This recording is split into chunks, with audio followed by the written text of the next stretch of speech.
الرجاء في اول عنوان هجومي في اول كوره يمشي النهيري حاط الكوره قال مش ممكن. النهيري وشناوي، شناوي يشن اول حملات التألق الدفاعي، كوره نحاها من تحت العارضه، كوره شالها شناوي من العارضه. الجيش الملكي واليوسما ذهابا في الجزائر العاصمه، وعندنا ايضا بيراميدز اللي يلعب ضد بطل جنوب افريقيا. بالتوفيق الكرة ترجع من جديد، هذه خطيرة، هذه ملعوبة، هذه خطيرة، وكرة مش ممكن الشناوي. هنا وقت اللي يبدا عندك حارس عملاق. يا الرجاء ماذا اهدرت، يا الرجاء يا الهبطي، يا زكريا ماذا اهدرتم. فرصة كبيرة جدا، خطأ قادر تقاتل من متولي، تمشي الكرة لزكريا الهبطي، الهبطي 1-2 حتى الكرة زريدة. ديانج شحات يلعب كرة ممتازة، والدفاع قاعد يشد برشا في الكرة. شحات يحب يعديها الكل، يحب يعد جدار الكازا كله بالراس وجول. 1-0 عبد المنعم، 1-0 عبد المنعم. القاتلة القاضية عبد المنعم فوق الجدار، يضرب كرة بالراس. اي توقيت يا سيد يا عبد الحفيظ.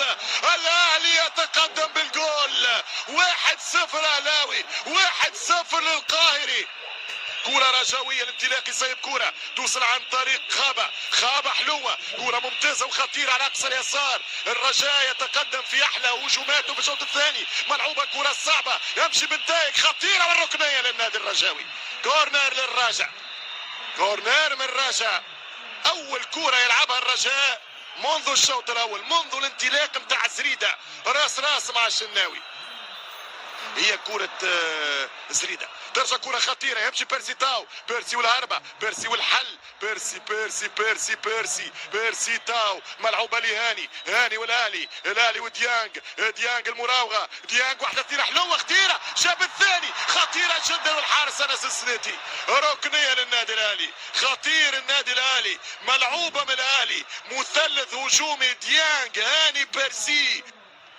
ترجع الكرة من النهيري عاود يرتبك ويضيع الكرة، يمشي معلول، يدخل الشحات، هذه خطيرة من حسين، شحات والكرة في الدفاع. ترجع الكرة من عطية والحارس يتصدى الحارس أنس السنيتي بامتياز.